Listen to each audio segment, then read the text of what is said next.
अस्सलाम वालेकुम। इससे अच्छा क्या होता है?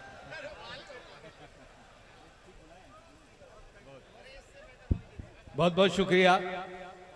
नाज़िम मुशायरा को बहुत अच्छी निज़ामत कर रहे हैं। बीच में उन्होंने आपसे कुछ गुजारिश की है। मैं शायरों की मजबूरी और उनकी ज़रूरत के 4 मिसरे पेश कर रहा हूँ, शायद कमेटी तक जो इंतज़ामिया उन तक पहुँच जाए। मन्नान भाई कि तमन्ना है गुलाबों से मैं उलझूं, तमन्ना है गुलाबों से मैं उलझूं, चमेली के भी साए चाहता हूं। तमन्ना है गुलाबों से मैं उलझूं, चमेली के भी साए चाहता हूं, और मोहब्बत प्यार की 2-4 गजलें, फिर उसके बाद चाय चाहता हूं।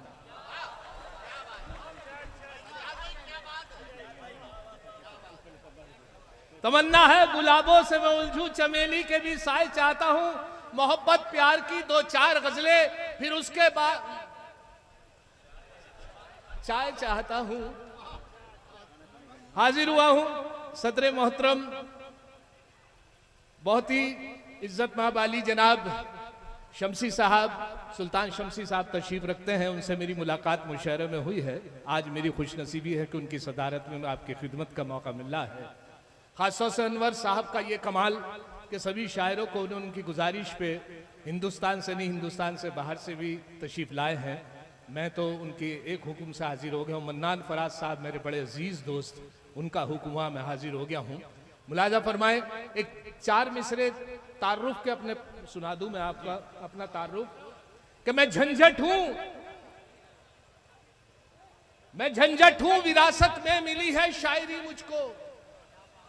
मैं झंझट हूं, विरासत में मिली है शायरी मुझको, मेरे अब्बा के दादा जान के दादा भी शायर थे। फैज भाई के साथ भी यही है। मैं झंझट हूं, विरासत में मिली है शायरी मुझको, मेरे अब्बा के दादा जान के दादा भी शायर थे। क्या कहने भाई। और जिस फन को चुराकर दोस्तों अशार कहता हूं, सुना है ये कि उस फन में मेरे दादा भी माहिर थे। क्या बात है, क्या कहने भाई। सुना है कि उस फन में मेरे दादा भी माहिर थे। और साहब लंबी फहरिस्त, सबको हुक्म हुआ है शायरों को कि कम, बहुत ही ताकीद से बहुत कम पढ़ना है। ऐसी एक मुशायरे में मैं भी हाजिर था, वहाँ पे भी बहुत सारे शायर थे। उनसे कहा गया शायरों से कि भाई बहुत ही मुख्तसर पढ़ना है, एक गज़ल से ज़्यादा नहीं पढ़ना है। लेकिन साहब उसके बावजूद एक साहब हुए, इंटरनेशनल मुशायरा था, बाहर से आए हुए थे, और उनको पहली बार माइक मिला और वो खड़े हो गए और उन्होंने पढ़ना शुरू किया। हटाए नहीं हटे, और लोगों ने बड़ी कोशिश की उसे हटाने, लेकिन पूरी उन्होंने 1 घंटा। अब मुलाजा फरमाए, एक जुमला पास हुआ पिंडाल के अंदर से, जब वो नहीं हट रहे थे तो वो जुमला मैंने सुना। अब मुलाजा फरमाए 4 मिसरे कि एक शायर बाहर से आया हिंदुस्तान में, शमीम साहब, एक शायर बाहर से आया हिंदुस्तान में, एक छेड़ी नज्म लंबी उसने लंबी तान में। एक शायर बाहर से आया हिंदुस्तान में, एक छेड़ी नज्म लंबी उसने लंबी तान में, 1 घंटे बाद ये पिंडाल से आई सदा, खत्म ना हो जाए वीजा ये भी रखना ध्यान में। क्या बात, क्या कहने, क्या कहने, क्या कहने। एक शायर बाहर से आया हिंदुस्तान में, एक छेड़ी नज्म लंबी उसने लंबी तान में, 1 घंटे बाद ये पिंडाल से आई सदा, खत्म ना हो जाए वीजा ये भी रखना ध्यान में। और उसके बावजूद एसडीएम साहब के एक भतीजे थे, शायर नहीं थे। उन्होंने कहा कि साहब मेरा भतीजा पढ़ना चाहता है, शायर नहीं था। उसने कहा चलिए साहब एसडीएम साहब का हुक्म है, तो उनको इजाजत दे दी। कि वो शायर नहीं था तो उसने किसी की गजल लेके एक कागज पे लिख लिया, पूरे दिन तक उसे याद की, कुछ याद हो गई। उसने सोचा कि कहीं भूलूंगा तो पर्चा निकाल लूंगा, इस उम्मीद के साथ वो पैंट में पर्चा रख दिया। इत्तेफाक देखें जब वो कपड़े बदल के आया तो पर्चा उसी पैंट में रह गया जो घर उतार के आया था। उसे ये भरोसा कि शायद मेरी पैंट में है। अब मैं उस मुशायरे में था, नाज़िम मुशायरा ने उसका नाम बुलाया और वो खड़ा हो गया। जैसे ही उसने मतले का मिसरा उला पढ़ा, पहला मिसरा पहली पंक्ति पढ़ी, उसके बाद दूसरी पंक्ति वो भूल गया, दूसरी लाइन भूल गया। अब वो पर्चा तलाश, अब क्या कैफियत थी मुलाजा फरमाए। एकदम आया स्टेज पर, आके उसने पहला मिसरा पढ़ा कि जली शम्मा हुआ परवानों का खून, जली शम्मा हुआ परवानों का खून, जली शम्मा हुआ परवानों का खून, जली शम्मा हुआ परवानों का खून, जली शम्मा हुआ परवानों का खून, जली शम्मा हुआ परवानों का खून, इन्ना लिल्लाहि व इन्ना इलैहि राजिऊन। क्या बात, क्या कहने जनाब। मैं हाजिर हुआ हूं और मैं जहां भी जाता हूं कोई ना कोई झंझट हो जाता है मेरे साथ। जब मैं दरभंगा उतरा तो स्टेशन पे मैं बाहर निकला तो एक बहुत खूबसूरत गाड़ी मेरे सामने से गुजरी। बड़ी खूबसूरत गाड़ी थी। जैसे ही आज से आगे से गुजरी तो उसके पीछे एक स्लोगन लिखा हुआ था। अक्सर गाड़ियों के पीछे कुछ ना कुछ लिखा होता है। उस गाड़ी के पीछे लिखा हुआ था, सावन को आने दो। सावन को। मैंने सोचा अच्छी गाड़ी है, एक स्लोगन उसके पीछे लिखा है, सावन को आने दो। मैं पढ़ ही रहा था कि एकदम पीछे से ट्रक आया बड़ा तेजी के साथ और उस पर टक्कर मार दी। जैसे टक्कर मारी तो मैंने ट्रक के पीछे देखा। ट्रक के पीछे लिखा था, आया सावन झूम के। क्या कहने भाई, क्या। हम जहां जाए वहां लफड़ा ना हो, हम जहां जाए वहां लफड़ा ना हो दोस्तों, झंझट है हम भी नाम के। हम जहां जाए वहां लफड़ा ना हो दोस्तों, झंझट है हम भी नाम के।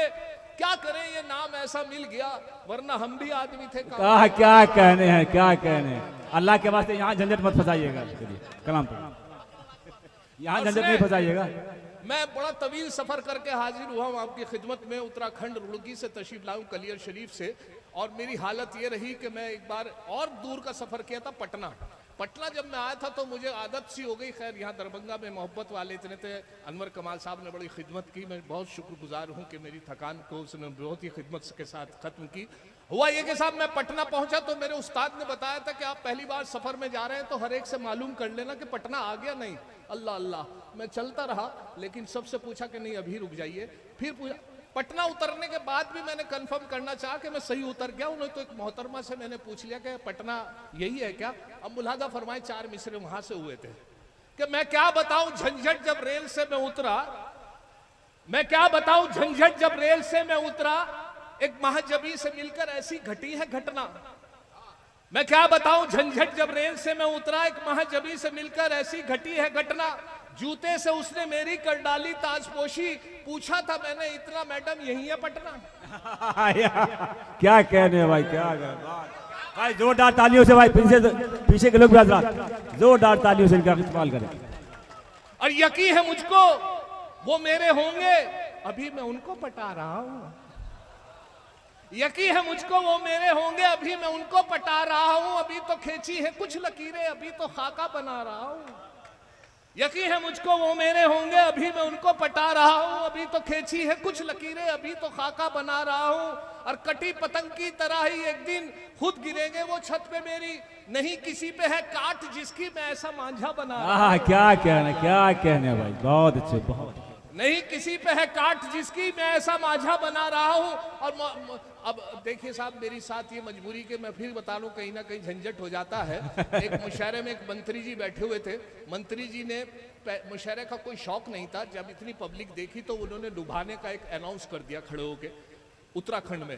वो जब अनाउंस किया तो देखे उन्होंने क्या अनाउंस किया, उसे 4 मिसरों में पेश कर रहा हूं। मुलादा फरमाए कि उसको प्रमोशन मिलेगा जिसके बच्चे 3 हैं।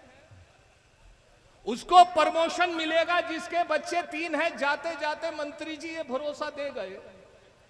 उसको प्रमोशन मिलेगा जिसके बच्चे 3 हैं। जाते जाते मंत्री जी ये भरोसा दे गए। मैंने बेगम से ये पूछा अपने तीनों हैं कहां। मैंने बेगम से ये पूछा अपने तीनों हैं कहां। बोली बेगम जिनके बच्चे थे वो अपने ले गए।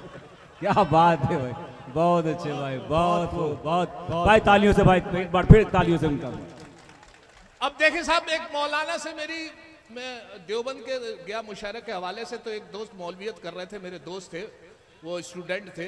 मैंने सोचा मेरे दोस्त थे तो एक मसला मेरे सामने था कि वजू किस किस तरीके से टूट जाती है। उन्होंने अच्छा वजू का मुझे पता था कि किस किस तरीके से टूट जाती है। ज़्यादा आराम करने से, लेटने से, नींद लेने से वजू टूट जाती है, और भी तरीके हैं वजू। लेकिन एक मसला था कि अगर मैंने पूछा मौलाना अगर मैं वजू से हूँ और किसी गैर महरम के हाथ लग जाए तो क्या वजू टूट जाएगी। मैं वजू से हूं और किसी गैर औरत के अगर हाथ लग जाए तो क्या वजू टूट जाएगी। तो मौलाना बोले वजू हाथ पैर टूट जाएंगे।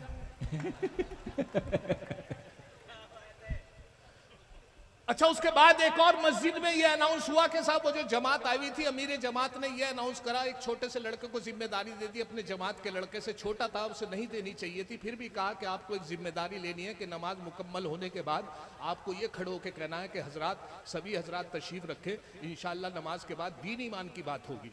अब लड़का छोटा था, उन्होंने एक बार बात तो सुन ली, लेकिन उसके याद नहीं हुई, तो उसने हिम्मत करके फिर भी अमीर जमात से पूछ लिया कि हजरत एक बार और बता दीजिए। कहला बेटे, मैंने ये कहा है कि अगर सभी हजरात नमाज के बाद तशरीफ रखें, इंशाल्लाह नमाज के बाद दीन ईमान की बात होगी। वो साहब उसने सुन लिया, लेकिन वो फिर भूल सा गया, तो उसने नमाज के बाद वो नमाज अदा हुई नहीं हुई, रुकू में भी ये याद करता रहा, सजदे में भी यही याद करता रहा। अब हुआ ये कि साहब वो जैसी नमाज मुकम्मल हुई, एकदम खड़ा होके बोला, हजरात, सभी हजरात तशरीफ रखें, इंशाल्लाह नमाज के बाद इमाम साहब के बारे में बात होगी।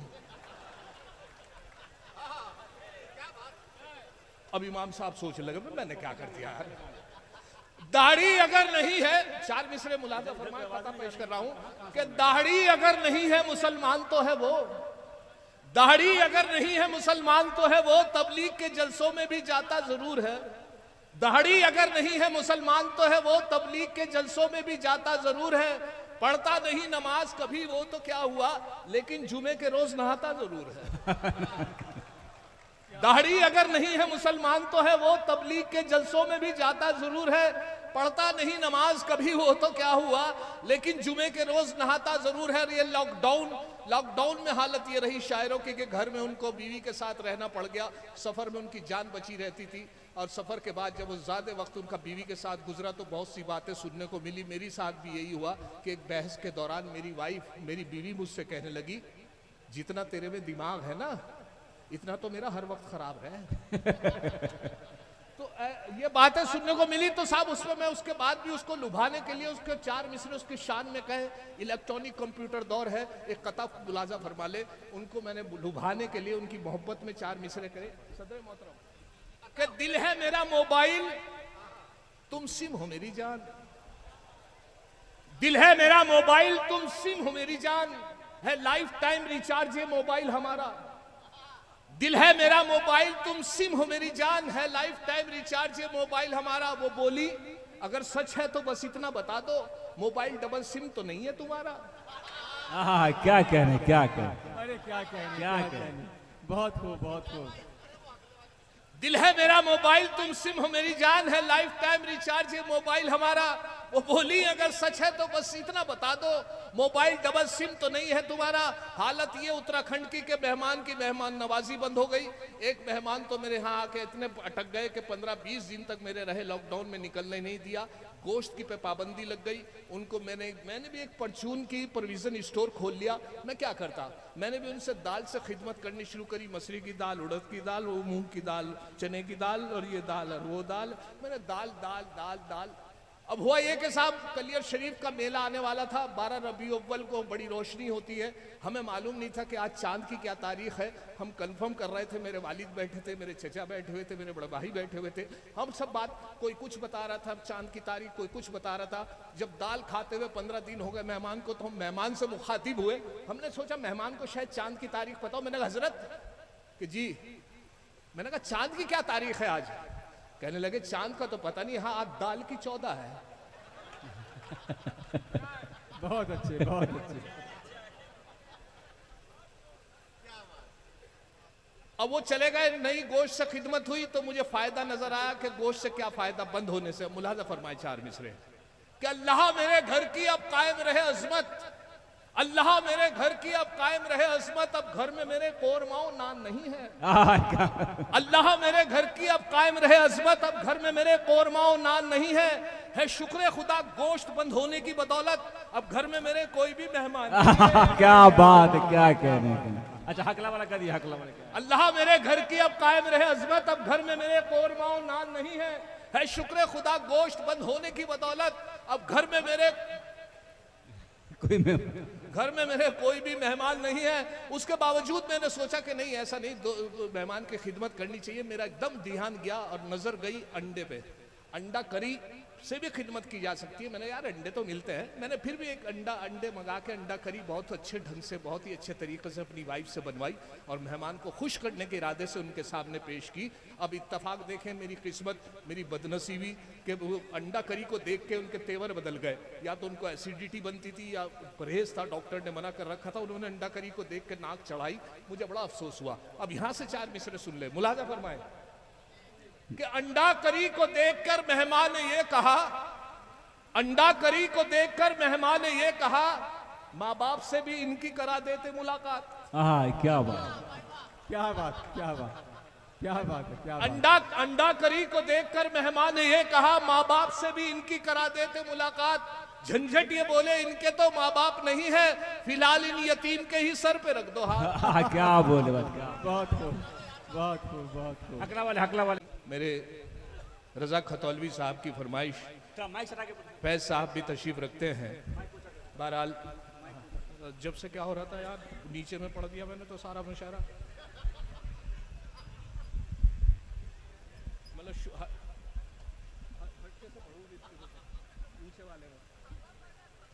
अच्छा। मेरी आपा, मेरी मोहतरम बहुत पुरानी शायरा रिहाना नवाब साहिबा कलकत्ते से तशरीफ लाए। अभी कलकत्ते मुशायरे में मुलाकात रही, मुझे अच्छा लगा कि बहुत जल्दी मुलाकात हुई। ये हमारे सदर मोहतरम साहब की फरमाइश है या फिर वो उनसे बहुत उनसियत रखती हैं, वो तशरीफ़ रखती हैं। मैं बहुत शुक्रगुजार हूँ एक बार फिर अनवर कमाल साहब का कि उन्होंने ऐसे ऐसे शोरा शायरात बुला रखे हैं जो आपकी महफिल को इंशाअल्लाह 4 चांद लगाए रखेंगे। फरमाइश है हमारी रिहाना साहिबा की कि एक साहब बहुत परेशान थे अपनी वाइफ से, और इतना परेशान थे कि उनके लिए दुआ तो क्या करते, बस बद्दुआ करते थे कि अल्लाह मरती भी तो नहीं। ये हालत थी। इत्तेफाक देखें कि एक तकलीफ होती है, दौरा होता है सकता तक जो दौरा होता है उसमें हाथ की नब्ज, दिल की हरकत, सांस बंद हो जाते हैं। आदमी मरता नहीं है, वो कभी भी जिंदा हो सकता है, उसे सकता कहते हैं। सकता उन्हें हो गया, वो उनकी हाथ की नब्ज, दिल की हरकत, सांस एकदम बंद हो गए तो बड़े बड़े खुश हुए। और उन्होंने इत्तला करी महल्ले में मेरी वाइफ मर गई, ईशा में ले जाएंगे। भाई सब सोच लग में हंस रहे, खैर उन्हें खुशी थी इस बात की, तो उन्हें उनको नहलाया कफनाया, ले जाके जा रहे थे। हमारे यहाँ कब्रिस्तान के गेट पे एक लंबा सा बिजली का खंभा है जो हटाया नहीं गया, ना हटा सकते उसे, तो अक्सर उससे मैयत को बचा के निकालना पड़ता है। तो जैसे ही वो खंभे के पास पहुंची मैयत, तो इत्तेफाक देखे उनका दौरा कहाँ ठीक हुआ, कहाँ वो उठ के बैठी। वो ये कि जैसे ही मैयत को खंभे से निकाल रहे थे, मैयत जो थी खंभे से लग गई एकदम, उसे ठसक जैसे ही लगी तो वो उठ के बैठ गई। अब वो उठ के बैठ गई तो उन्हें बड़ा अफसोस हुआ, वो वापस लाना पड़ गया। 5 साल और जी, 5 साल जी, 5 साल बाद इत्तेफाक अल्लाह का करना सच में इंतकाल हो गया। सच में इंतकाल हो गया तो उन्होंने कहा भाई जल्दी से नहलाओ कफनाओ। फिर इत्तला कर दी साहब, सब लोग इकट्ठे हो गए, उनको नहलाया कफनाया, मैयत ले जाने लगे। वो पीछे पीछे, और उनको बेचैनी थी कि यार ये कहीं जिंदा ना हो जाए। और वो जैसे ही उनके करीब वो मैयत जो थी जैसे ही खंबे के पास पहुंची तो वो पीछे से चिल्ला के बोले, खंबा बचा के।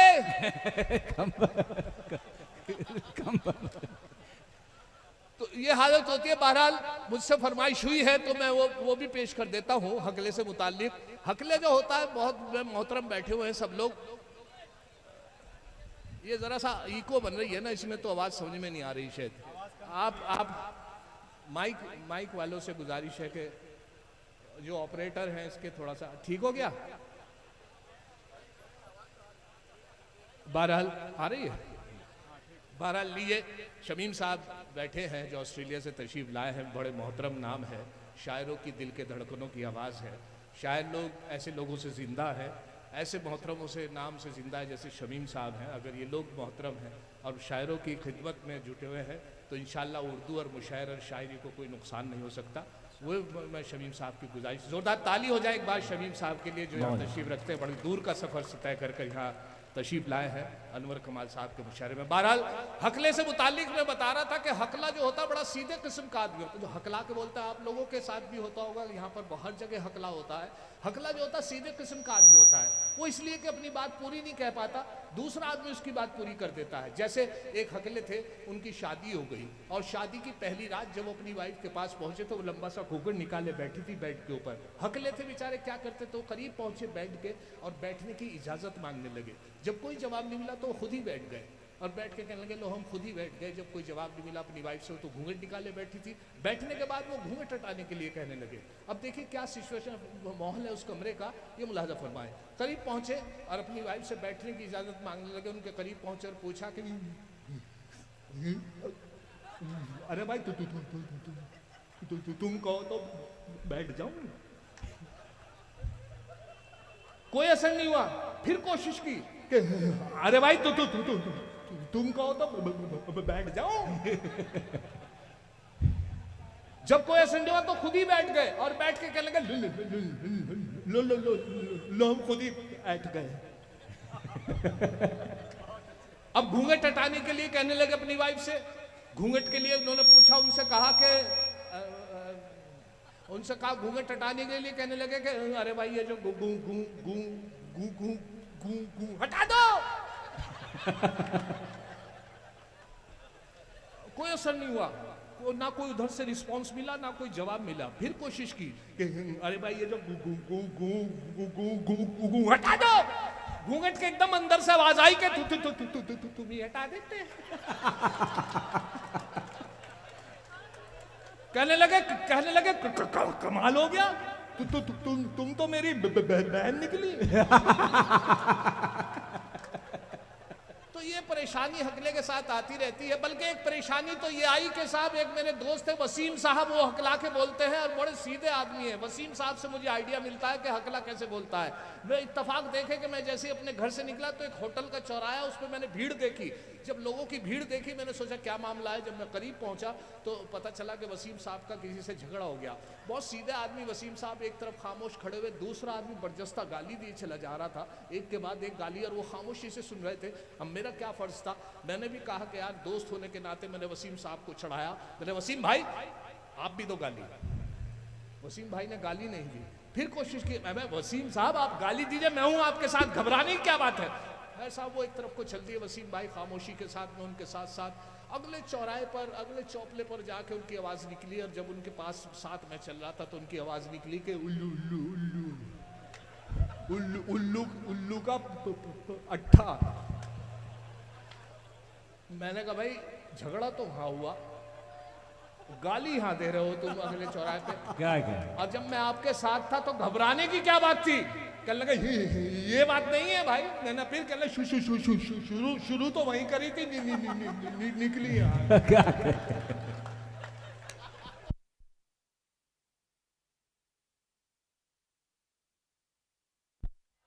चले गए।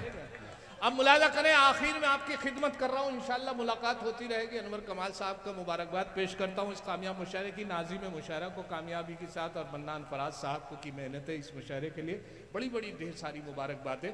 और मैं एक कता और पेश कर दूँ मैं नाज़िम मुशायरा माजरत के साथ। जी जी जी।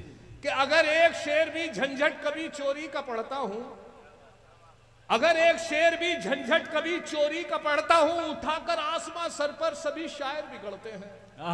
अगर एक शेर भी झंझट कभी चोरी का पढ़ता हूँ, उठाकर आसमां सर पर सभी शायर बिगड़ते हैं। मगर इन नाज़िम आला को कोई कुछ नहीं कहता जो दौराने निजामत दूसरों के शेर पढ़ते हैं।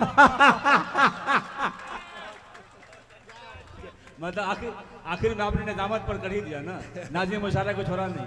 मेरा मकसद मज़ाहिया है तो मैं किसी को भी टारगेट बना सकता हूँ। जैसे मोहतरमा बैठी है, माशाल्लाह इन्होंने इस बात का ख्याल रखा है कि बैलेंस सही रहना चाहिए, जितने शायर हो उतनी शायरात हो। है हुस्न का बाजार जरा ये भी देख ले, है हुस्न का बाजार जरा ये भी देख ले, यहाँ अब्बा ना हो यार जरा ये भी देख ले। क्या बात है हुस्न का बाजार जरा ये भी देख ले, यहाँ अब्बा ना हो यार जरा ये भी देख ले।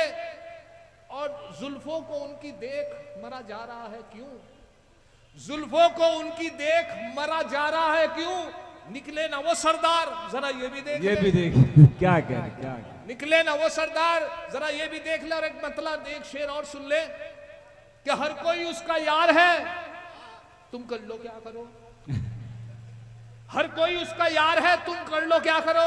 मुझको भी उससे प्यार है, तुम कर लो क्या करो। क्या कहने क्या बहुत। अब थामे है मेरा हाथ कभी वो रकीब का, थामे है मेरा हाथ कभी वो रकीब का, दो नाव पे सवार है, तुम कर लो क्या करो।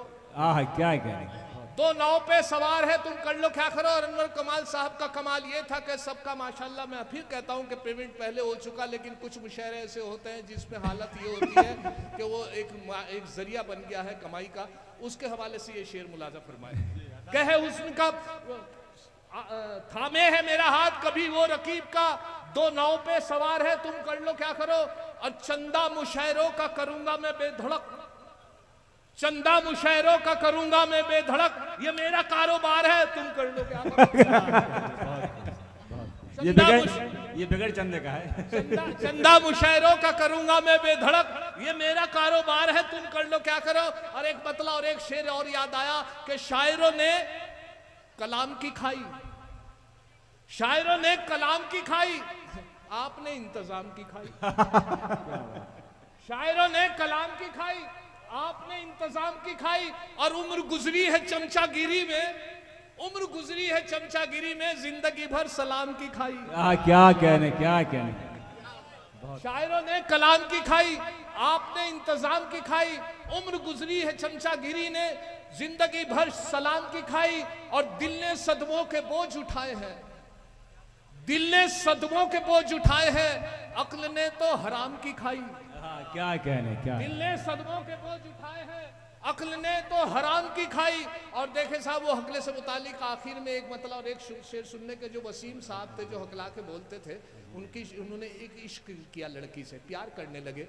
अब साहब एक तरफा वन मैन शो, वो ये था कि वसीम साहब इश्क करते थे, उधर से कोई रिस्पॉन्स नहीं था, ना वो जानती थी बेचारी कि ये आदमी मेरे से इश्क करता है।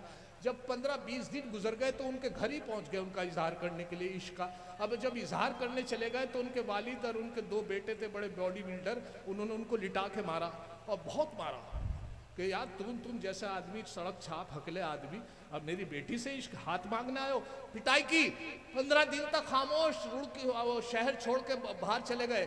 और उसके बाद 15 दिन बाद लौटे तो मैंने पूछा क्या मामला है वसीम साहब, क्यों मायूस हो। अब मतलब मुलाजा फरमाए, वो मुझसे बताने लगे कि इज़ारे आरज़ू पे मैं पीटा गया अलग,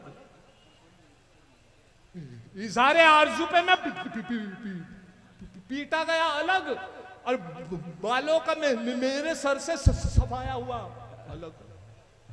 क्या कहने। इज़ारे आरज़ू पे अलग, और बालों का मेरे सर से सफाया हुआ अलग। और मत पूछिए कि कैसी कयामत गुजर गई, मत पूछिए कि कैसी कयामत गुजर गई, भाई जब उसका मुझको पकड़ ले गया अलग। बहुत क्या क्या। मत पूछिए कि कैसी कयामत गुजर गई, भाई जब अलग। और एक शेर और मुलाजा फरमा ले आखिर में कि कुछ शायरों की हकीकत है इस शेर में कि मत पूछिए कि कैसी कयामत गुजर गई, भाई अलग।